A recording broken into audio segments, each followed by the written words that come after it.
नमस्कार। आप देख रहे हैं BVN यानी कि बोलता भारत न्यूज़ और स्टार नंबर 1 न्यूज़। अभी हम आए हैं ग्राउंड जीरो पे। दीपक पान पाटिल नाम के व्यक्ति के साथ वन्नड़ खाकुड़ी में कुछ लोगों ने हमला किया, जुल्म किया, मारा, ठोका। उनको भी मारा, उनकी वाइफ को भी, पत्नी को भी मारा और उनके घर को जला दिया। यही वो जगह है। देखिए, एक गरीब का घर, एक गरीब का आशियाना उजड़ गया। और दीपक पान पाटिल का कहना है कि पुलिस महकमे ने भी हमारी कोई सुनवाई नहीं लिया। ऐसा दीपक पान पाटिल का कहना है। अभी हम सच्चाई जानने के लिए इसी जगह पर आए हैं और यहाँ से हम जा रहे वन्नड़ खाकुड़ी पुलिस स्टेशन कि क्या है सच्चाई, क्या है हकीकत, कौन है गुनहगार जिसने एक गरीब के आशियाने को जलाया, एक गरीब को मारा। कौन है ये दबंग व्यक्ति, हम जानना चाहेंगे। इस शहर में जाकर के अभी मालूमात लेंगे। हाँ, मैं और हमारी जो है माहिरे मैडम हमारे साथ है, हमारी टीम के सदस्य है ये भी। अभी हम आए थे वन्नड़ खाकुड़ी में। यहाँ पे अमन शांति बनी हुई है। हमारे API साहब है, ये वन्नड़ खाकुड़ी है। यहाँ पर कुछ लोगों ने रास्ता रोकने की कोशिश की, लेकिन हमारे API सिरसाट सर, इन्होंने वक्त पे बीच में समझा बुझा कर कोई भी वादी-वाद होने से बचा लिया। अभी यहाँ पर देखो बिल्कुल अमन सुकून है, एकदम नॉर्मल स्थिति बनी हुई है। ये हमारे API सिरसाट सर सामने खड़े हुए हैं। ये अभी सर को एक फ़ोन आया हुआ है, वो बात कर रहे हैं। एक बढ़िया मिजाज के ऑफिसर है और अच्छी इनकी कामगिरी है। आपका नाव काय आहे? पूजा दीपक पान पाटील. पान पाटील. काय झालं ताई आपल्या बरोबर? आम्ही गाडीवर जात होतो, 3 जण होते आम्ही. माझा नवरा, माझा जेठ आणि मी. आम्ही दवाखान्यात जात होतो. समोरच्या व्यक्तीने आम्हाला गाडीवरून ठोकून दिलं. माझ्या डोक्याला मार लागलाय, कमरेला मार लागलाय, पायाला मार लागलाय. तेवढ्या बेशुद्ध्यामध्ये म्हणजे माझा नवरा बोलायला गेला का बुवा तुम्ही माझ्या बायकोला ठोकून दिलं, तुम्ही थांबले नाही असं. तेवढ्यात बोलायला गेले तर माझ्या नवऱ्याला मारायला लागून गेले, माझ्या जेठला मारायला लागून गेले. अजून मी तशीच बेशुद्ध मध्ये उचलून माझ्या नवऱ्याला पकडायला गेली तर त्यांनी मला पण मारलं. माझी जी मेन जागा आहे त्याच्यावर पण मारलंय. आता आपलं काय बोलणं आहे ताई? एवढंच आहे, माझ्या नवऱ्याला नाही भेटायला पाहिजे. डोक्यात मेंदूला लागलं. माझ्या नवऱ्याला जसं त्या लोकांनी हे केलंय ना, फक्त तसं त्यांना घडायला पाहिजे. आपलं नाव काय भाऊ? माझं नाव दीपक कैलास पान पाटील, मी राहणार वन्नेर खाकुर्डी. रात्री आम्ही, माझे बायको, मी, माझा भाऊ, आम्ही हॉस्पिटलला जात असताना समोरून 4 चाकी वाहन एकदम वेगाने आले आणि आम्हाला कट मारला. तर त्या कट मारल्यामुळे भावानी गाडीचा ब्रेक मारला. ब्रेक मारल्यामुळे माझी बाई गाडीवरून पडली आणि तिच्या डोक्याला मार लागला. तर त्या संदर्भात मी जाऊन समोरच्या व्यक्तीची गाडी थांबवून त्याला एक फटका मारला. तर तो फटका मारल्यामुळे गावातले सगळे लोक जमावून आले आणि तो माणूस होता कृष्णा भैया ठाकरे यांचा पाहुणा. तर ते मला म्हणत होते का तू माझ्या पाहुण्याला कसं काय मारला, असं तसं. आणि मग तिथे सर्व लोक मारायला लागले. मग तिथून मला पोलीस स्टेशनला नेलं. पोलीस स्टेशनला मी माझी फिर्याद नोंदण्यासाठी गेलो होतो, पण माझी फिर्याद घेण्यात आली नाही. तर मला त्या लोकांचं त्यांच्यावर सगळं त्यांचंच चालत होतं. माझं कोणी ऐकून घेत नव्हतं, मला बोलू देत नव्हते.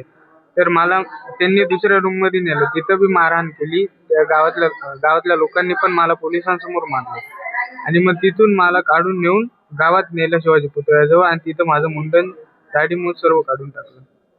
तर असं कोणी केलं आपल्यासारखं? कृष्णा रावसाहेब ठाकरे, कृष्णा रावसाहेब ठाकरे, योगेश रावसाहेब ठाकरे, भूषण भाईदास ठाकरे, लक्की ठाकरे, कुणाल ठाकरे, सौरभ ठाकरे, हे सगळे लोक होते. बाकी गावातले सर्व लोक होते, पण मला त्यांचं नाव नाही सांगता येणार अजून. आणि मग तेवढं केलं, मुंडन वगैरे करून टाकलं त्यांनी आणि मला धमक्या देता का तू गावात राहायचं, गावात राहिलं तर तुला जीवे मारून टाकू. सर्वसाधारण लोक हातमजूर करून खातो. माझं रात्री 12:30च्या सुमारास त्यांनी घर पण जाळून टाकलं. आता मी याचं काय करायचं, मला न्याय मिळाला पाहिजे याबद्दल. आपल्याला नाही पाहिजे. हा, मला न्याय पाहिजे. आणि आता मला गाववाल्यांनी माझं घर जाळून टाकले. आता मला मग मी कुठं राहायचं, काय राहायचं? नाही तर मला इच्छा मृत्यू देऊन टाका. तुमचं बरोबर, तुमचं म्हणणं असं आहे की तुमची वाईफ पण होती, बाई पण होती, तर बाईला पण मारहाण केलं का त्यांनी? हो, बाईला पण मारहाण केलं. आता बाई कुठे आहे? समोरच्या वार्डात. म्हणजे सिव्हिल हॉस्पिटलमध्ये मालेगावात ऍडमिट आहे.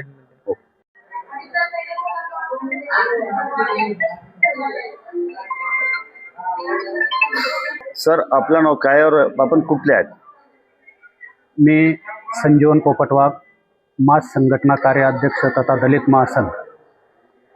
मी आपल्या मीडिया चॅनलच्या माध्यमातून आपणास विनंती करतो की वन्नेर खाकुर्डी गावामध्ये दीपक कैलास पान पाटील ह्या तरुणाला 31 तारखेच्या दिवशी कृष्णा ठाकरे यांच्या दाजीची 4 व्हीलर गाडीने कट लागल्यामुळे एक ॲक्सिडेंट झाला आणि दीपकची पत्नी त्या ॲक्सिडेंटमध्ये गाडीवरून खाली पडली. तिच्या डोक्याला मार लागला आणि डोक्याला मार लागल्यामुळे ती बेशुद्ध झालेल्या अवस्थेत त्याला राग आल्याने त्याने गाडीच्या ड्रायव्हरला 2 फटके मारले. त्यात माहीत नव्हतं की हा कृष्णा ठाकरेंचा दाजी आहे. परंतु कृष्णा ठाकरे हा एक लोकप्रतिनिधी असून त्यांनी समझोता म्हणून जर ह्या दीपकला सांगितलं असतं, 2 फटके मारले असते की आपल्या गावचा पाहुणा आहे, तू माफी माग, विषय तिथं संपून गेला असता आणि त्या कुटुंबित पिढीतांना न्याय पण मिळाला असता. परंतु तसं न करता त्यांनी अत्यंत जातीय भावनेतून त्या कुटुंबाला निर्वस्त्र करून विवस्त्र करून मारहाण केली. तो त्याचा जीव वाचवण्यासाठी पोलीस स्टेशनला गेला. पोलीस स्टेशनमध्ये सुद्धा पोलिसांनी त्याच्यावर अन्याय करून त्याला शिवीगाळ केले, राजकीय दबावाला बळी पडून, आणि त्याला कुठलाही न्याय न देता पोलिसांनी, कितीही मोठा गुन्हेगार जर असेल तर कायद्याच्या माध्यमातून पोलीस हा त्या आरोपीला जनतेच्या हवाली करू शकत नाही.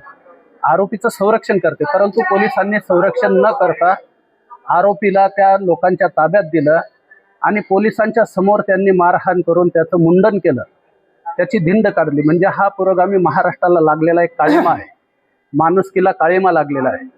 मी आपल्या माध्यमातून विनंती करेन की ह्या पीडित कुटुंबाचं रात्री 12:30 वाजेला त्यांनी घरसुद्धा जाळून टाकलेलं आहे, त्यांची राहण्याची व्यवस्था नाही. आता त्यांच्यावर गुन्हा दाखल झाल्यामुळे SP साहेबांनी आदेश केल्यामुळे त्यांच्यावर गुन्हा दाखल झाला आणि तो गुन्हा दाखल झाल्यामुळे तिथं समाजाच्या लोकांना पण धमक्या येत आहेत की तुम्हाला गावात राहू देणार नाही, तुमचं पाणी बंद करू, वीज पुरवठा खंडित करू. हा बहिष्कार टाकण्याचा प्रकार चाललेला आहे. तर मी आपल्या माध्यमातून विनंती करेल की त्या ठिकाणी असलेल्या दलित समाजाला न्याय मिळाला पाहिजे. जर न्याय मिळत नसेल शासनाकडून तर त्यांना इच्छा मरणाची परवानगी द्यावी. त्यांना मरणास कारणीभूत फक्त आणि फक्त त्या ठिकाणचा ठाकरे परिवार असेल आणि आपण शासनाने त्या कुटुंबियांना आणि समाजाला त्या ठिकाणी संरक्षण देण्याची व्यवस्था करावी, अशी या ठिकाणी आम्ही मागणी करणार आहोत. आणि ज्या पोलीस अधिकाऱ्यांनी किंवा पोलीस कर्मचाऱ्यांनी डोळ्याने पाहून एवढा सर्व अन्याय पोलिसांच्या समोर जर होत असेल, त्यांनी संरक्षण देण्याऐवजी तेच जर दुश्मन होत असतील तर त्या पोलिसांवर सुद्धा निलंबनाची कारवाई करावी, अशी आम्ही वरिष्ठांकडे मागणी करणार आहोत आणि समाजाच्या वतीने त्या ठिकाणी आंदोलन छेडणार आहोत. नमस्कार, जय भीम जय संविधान. माझं नाव सुनीता संजय महिरे, संविधान आर्मीचे जिल्हा अध्यक्ष. या पीडित कुटुंबाची दीपक पान पाटील त्यांची ही मातोश्री आहे. नाव तुमचं ताई? सुमन पान पाटील. आणि ही त्यांची मावशी आहे. तर मला असं म्हणायचं आहे, पोलीस प्रशासन काय करत होते ज्यावेळेस जर हा मुलगा त्यांच्याकडे न्याय मागायला आला होता, तर पोलीस प्रशासनाने, गरिबांसाठीच पोलीस प्रशासन आहे ना, तर यांनी त्यांना न्याय देण्याऐवजी त्यांनाच पाठिंबा देऊन उलट त्याचीच आणखीन त्यांच्यासमोर मारहाण केली.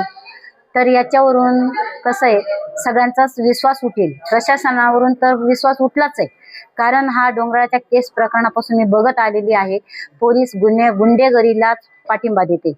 तर जर आता ह्या दीपक पान पाटीलला जर न्याय मिळत नसेल तर याच्या व्यतिरिक्त याचे परिणाम प्रशासनालाच भोगावे लागणार आहे.